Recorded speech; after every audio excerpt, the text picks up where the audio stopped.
Audiobook O Segredo do Talento, parte 5. Dica 41. Termine com algo positivo. Uma sessão de prática deve terminar com uma boa recompensa. Pode ser um jogo predileto ou algo mais palpável, como chocolate, por exemplo. Minha filha de 10 anos termina a prática de violino com a sua música preferida. Dica 42. 6 maneiras de melhorar como mentor. Mais cedo ou mais tarde, não importa o que você faça, acabará se tornando um mentor ou um professor. Pode ser em casa ou no trabalho, mas quando acontecer, é bom que você tenha algumas habilidades básicas. Apresento aqui 6 dicas que aprendi com os grandes mentores que conheci. 1. Use os primeiros segundos da sessão ou aula para se conectar emocionalmente. Pare um momento e procure se lembrar do melhor professor que já teve. Se você for como a maioria das pessoas, suas lembranças não estarão relacionadas com o que ele fez, mas sim a como ele te fez sentir. O ensino eficaz baseia-se na confiança, e todo indivíduo decide se vai confiar em alguém nos primeiros segundos de interação. É por isso que bons professores, sobretudo no primeiro encontro, já começam a aula tentando se comunicar no nível emocional com os alunos. Existem muitas ferramentas que facilitam essa conexão. O contato visual, a linguagem corporal, a empatia e o humor são mais eficazes. Independentemente da ferramenta, não deixe de utilizá-la. Antes de começar a ensinar, você precisa mostrar que se importa com os outros. 2. Evite discursos longos. Em vez disso, transmita a informação aos poucos, de forma clara. Muitos filmes retratam mentores como pessoas que fazem discursos inspiradores e se posicionam de forma nobre diante dos alunos. Nenhuma representação poderia estar mais distante da realidade. Grandes mentores não se posicionam diante, mas ao lado dos indivíduos que ajudam. Não fazem discursos longos, transmitem informações aos poucos, de forma clara. Como treinador de um tipo de beisebol, eu estava habilitado a dar instruções para a equipe inteira ao mesmo tempo. No entanto, depois de passar um tempo com grandes treinadores, percebi que o melhor seria transmitir mensagens curtas, objetivas e direcionadas para cada jogador. Um de cada vez. E fazer isso funcionou muito mais. Além de agilizar o aprendizado, o processo também fortaleceu os laços de comunicação. O importante não é conseguir fazer um discurso longo e significativo, mas transmitir de forma intensa e concisa uma mensagem que leve as pessoas a alcançarem o objetivo certo. 3. Não seja vago. Um dos erros mais comuns dos mentores é ser vago e impreciso. Por exemplo, quando um treinador de beisebol diz a um rebatedor que levante um pouco mais a mão, a que altura ele deve levantar? Até o ombro? Acima da cabeça? Para evitar essa situação, utilize uma linguagem objetiva. Por exemplo, levante um pouco mais a mão é vago. Levante a mão até a altura da orelha é objetivo. Toque um pouco mais rápido é vago. Toque na velocidade de um metronomo é objetivo. Por favor, entrose-se mais com a equipe de vendas é vago. Por exemplo, por favor, reúna-se com a equipe de vendas por 10 minutos todos os dias de manhã. É objetivo. Todo bom ensinamento é baseado em transmitir informações com dados objetivos. Use substantivos e números exatos, coisas que você possa ver, tocar, medir, e evite adjetivos e advérbios que não dizem exatamente o que fazer. 4. Estabeleça critérios para avaliação. A vida é cheia de critérios de avaliação. Números de vendas, indicadores de desempenho, notas de provas, resultados de torneios. O problema é que esses parâmetros podem distorcer as prioridades, fazendo a pessoa focar nos resultados de curto prazo e ignorar o processo de aprendizado. Todos nós já vimos isso acontecer. no mundo dos negócios e no dos esportes. Organizações obcecadas em vender no tempo presente tendem a perder de vista o objetivo maior: aprender e desenvolver competências de longo prazo. A solução é estabelecer os próprios critérios para começar a avaliar seu processo. Repasse-os para as pessoas que estão aprendendo com você, a fim de motivá-las e orientá-las. Por exemplo, conheço grandes treinadores de futebol, basquete e hóquei que utilizam um número de bons passes durante o jogo e não o placar como a medida mais precisa do bom aproveitamento do time. Os jogadores acompanham os resultados e procuram se superar a cada partida. Independentemente do placar, esse número serve como medida exata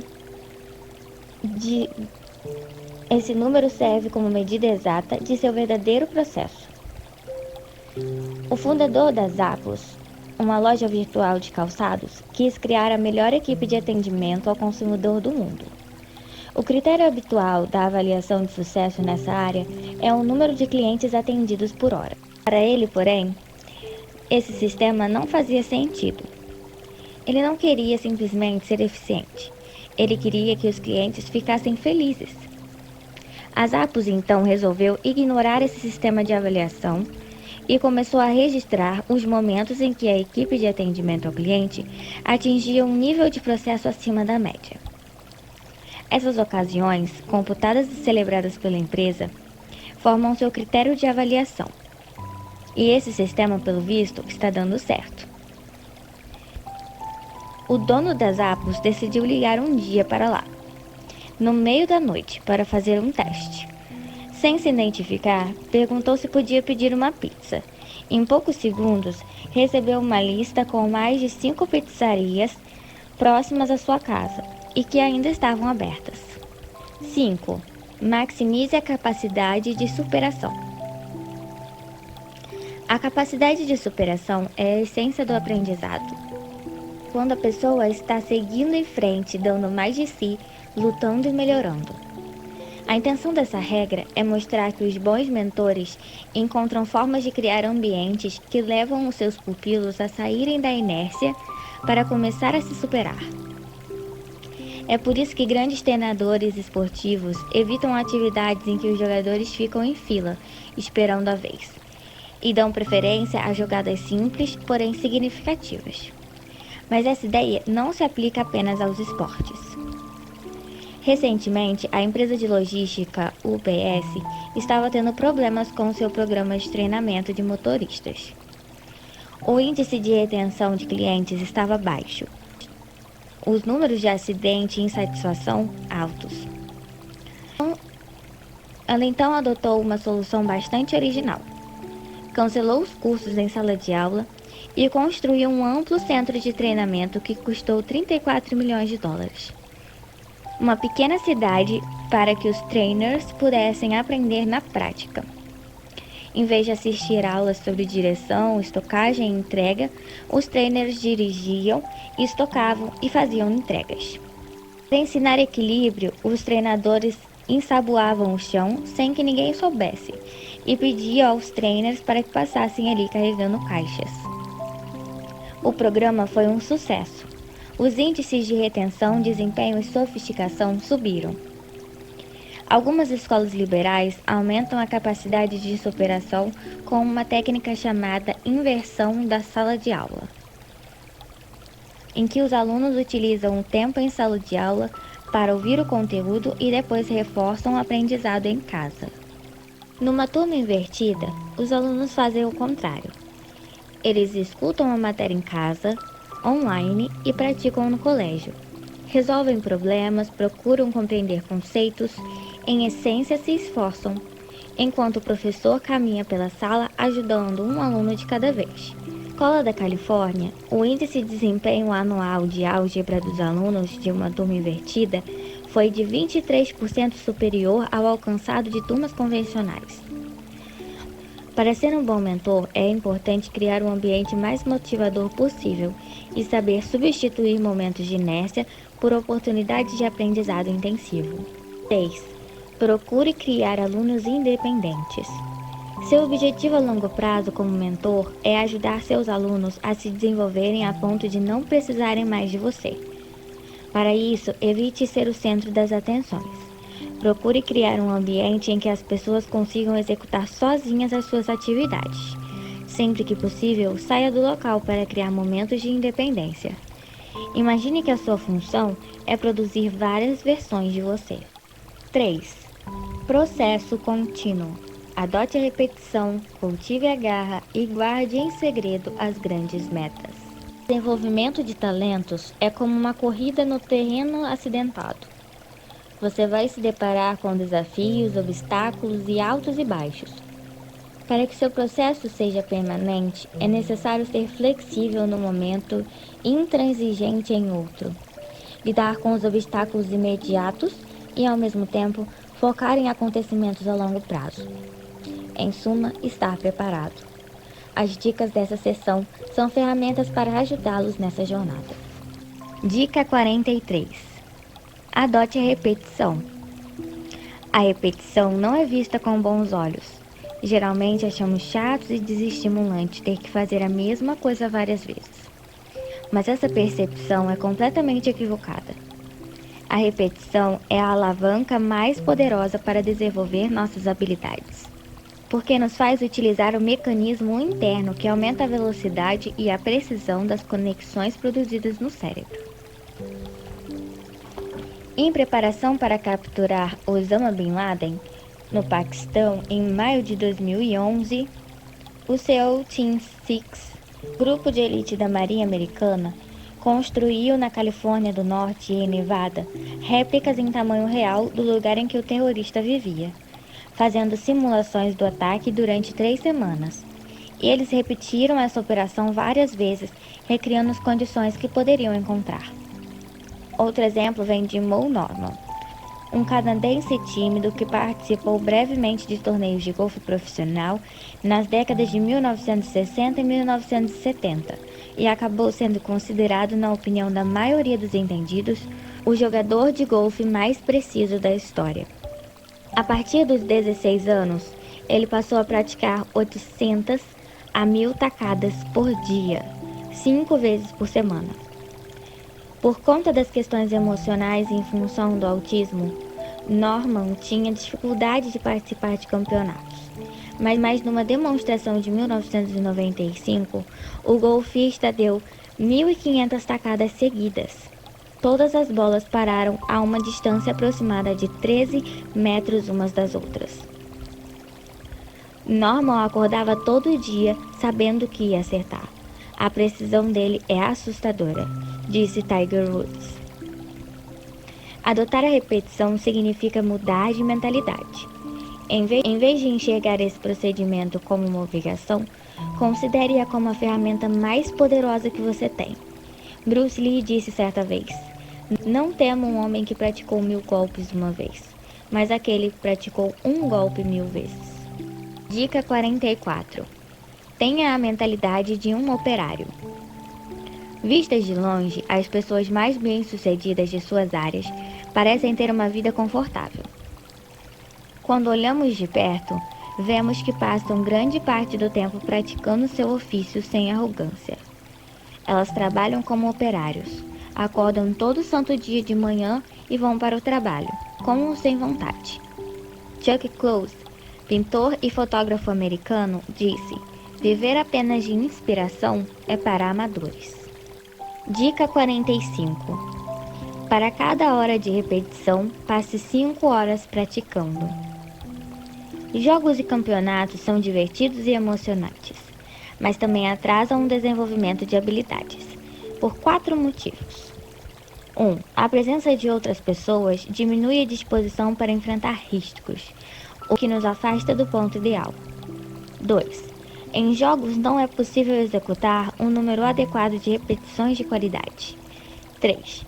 A pressão gerada nos jogos distorce as prioridades, o que nos faz aplicar a técnica com menos precisão. E 4. Os jogos fazem o aproveitamento ser determinado pelo placar e não pelo aprendizado. No Spartak, o clube de tênis de Moscou, os treinadores adotam uma regra simples. Os jogadores iniciantes devem praticar 3 anos antes de serem escalados para competir profissionalmente. Essa iniciativa reflete a determinação do Spartak em desenvolver jogadas seguras e confiáveis antes de lançar os tenistas às pressões severas das competições. As competições são uma ótima oportunidade para aprender lições valiosíssimas sobre o trabalho em equipe e desenvolver o controle emocional, além de serem divertidas.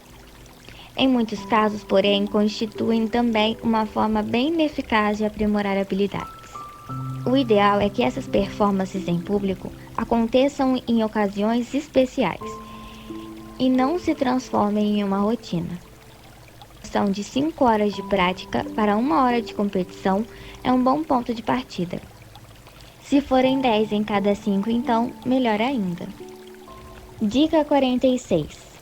Não perca tempo tentando se livrar de hábitos negativos. Em vez disso, desenvolva novos hábitos. Quando temos hábitos negativos, tentamos nos livrar deles encarando o objetivo de frente. Essa tática, evidentemente, não funciona. É difícil desfazer hábitos. A culpa é do cérebro. Embora seja ótimo em estabelecer novas conexões, ele é péssimo para desconstruí-las. Por mais que tentemos, o hábito ainda fica lá, arraigado no cérebro, esperando pacientemente para a oportunidade de ser usado. A solução é ignorar os hábitos negativos e se concentrar na construção de novos hábitos que substituam os ruins.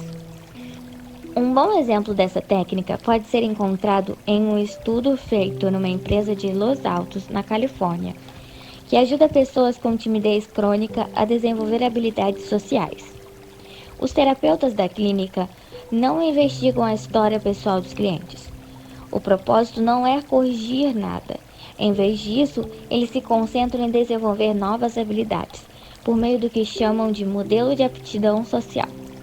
Uma série de exercícios simples e intensos com números crescentes de dificuldade, que ajudam a construir novos músculos sociais. Uma das primeiras tarefas que os clientes executam é perguntar as horas a um estranho na rua. No dia seguinte, precisam fazer o mesmo, mas com 5 pessoas. Logo, eles já têm de dar telefonemas e conversar com um desconhecido no elevador. Depois de alguns meses, alguns clientes já estão socialmente aptos para exercícios mais exigentes. Para desenvolver novos hábitos, comece aos poucos. Esteja disposto a se sentir bobo, desajeitado, frustrado no início, pois as novas conexões ainda não terão sido construídas. Seu cérebro vai querer seguir o padrão antigo. Crie o novo hábito aos poucos, por meio de uma série de exercícios com um nível crescente de dificuldade. Leva tempo, mas é a única forma de alcançar esse objetivo. Para mais informações sobre esse processo, leia O Poder do Hábito, de Charles Duhigg. Dica 47. Para reforçar o aprendizado, ensine. Temos a tendência natural de separar as pessoas que estão aprendendo em grupos, com base na idade e no nível intelectual. Grande parte das incubadoras de talento, porém, não fazem essa distinção. Em vez disso, forma grupos com integrantes de diversas idades num ambiente em que todos podem observar e aprender uns com os outros.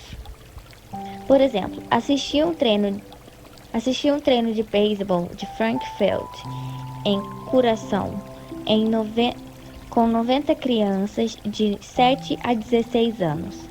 O jogador mais velho formava dupla com o mais novo. Eu ensinava a rebater, lançar e pegar a bola. Também vi essa dinâmica em várias escolas Montessori, que dão ênfase ao aprendizado colaborativo e à independência, e já tiveram como alunos os fundadores da Amazon e da Wikipédia e da Google. Esse método funciona porque reforçamos melhor qualquer conteúdo em nosso cérebro quando ensinamos. Em grupos com crianças de idades variadas, os mais novos querem se espelhar nos mais velhos, que acabam desenvolvendo empatia aos iniciantes. Quando ajudamos alguém a superar uma adversidade, reforçamos nossa própria capacidade de superação. Dica 48. Espere um mínimo de 8 semanas para desenvolver uma nova habilidade. 8 semanas de prática parecem um bom tempo para começar a desenvolver uma nova habilidade. É o período de duração de muitos programas de treinamento excelentes, como o do Corpo de Balé Bolshoi e da NASA. Um estudo recente do Hospital Geral de Massachusetts, por exemplo, revelou que meditar durante 27 minutos cria mudanças permanentes no cérebro em exatas 8 semanas. E, evidentemente, isso não significa que você pode ser proficiente em qualquer habilidade no intervalo de 8 semanas. Mas a partir dessa premissa, podemos concluir duas coisas. Uma, desenvolver e aprimorar o circuito neural leva tempo para qualquer pessoa. E 2, a garra e a resiliência são as ferramentas vitais, sobretudo nas primeiras fases de aprendizado. Não tire conclusões precipitadas. Siga em frente, mesmo que não sinta uma melhora imediata. Dê ao seu talento, ou melhor, ao seu cérebro, o tempo que ele precisa para se desenvolver. Dica 49. Quando estagnar, mude. Todos nós conhecemos essa sensação. Você começa a desenvolver uma nova habilidade, vai se aperfeiçoando rapidamente por um tempo. E de repente, percebe que não há mais melhora alguma em seu desempenho. O ponto de estagnação foi alcançado.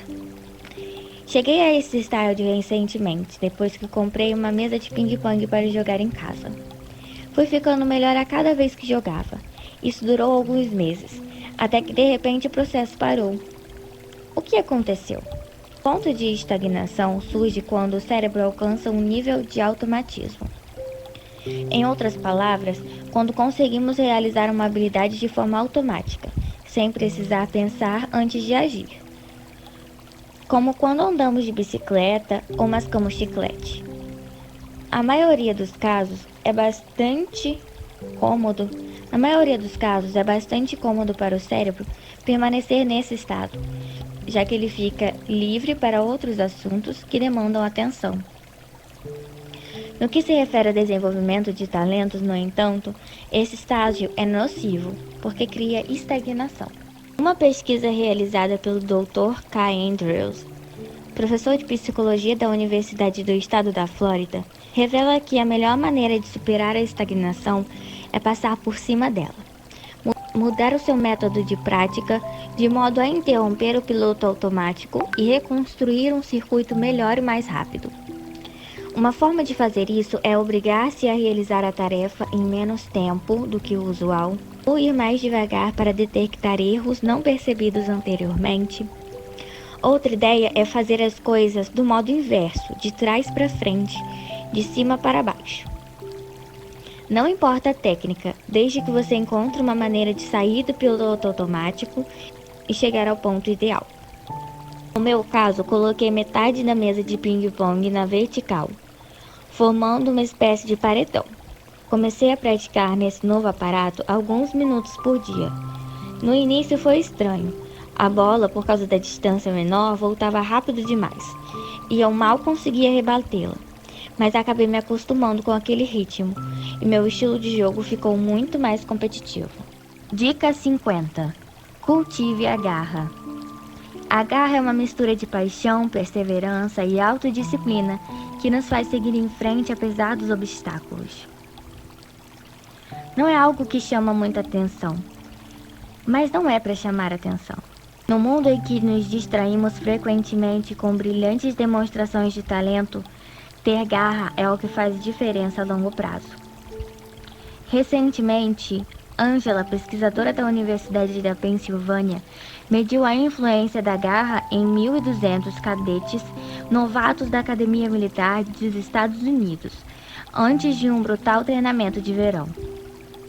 Ela passou aos cadetes um pequeno teste, 17 perguntas cujas respostas serviriam de base para a avaliação da capacidade deles de persistir rumo às metas, de continuar motivado mesmo diante do fracasso e seguir em frente apesar dos obstáculos. O teste, que durou cerca de 2 minutos, revelou de forma bastante fiel o potencial de sucesso dos cadetes, muito mais do que os testes usuais de QI, psicológicos e de aptidão física utilizado pela própria Academia Militar. O teste de Angela passou a ser usado em escolas, empresas e diversos ambientes para prever o sucesso. Ter garra não é algo congênito, mas é uma habilidade que desenvolvemos como se fosse um músculo. E esse desenvolvimento começa com a consciência.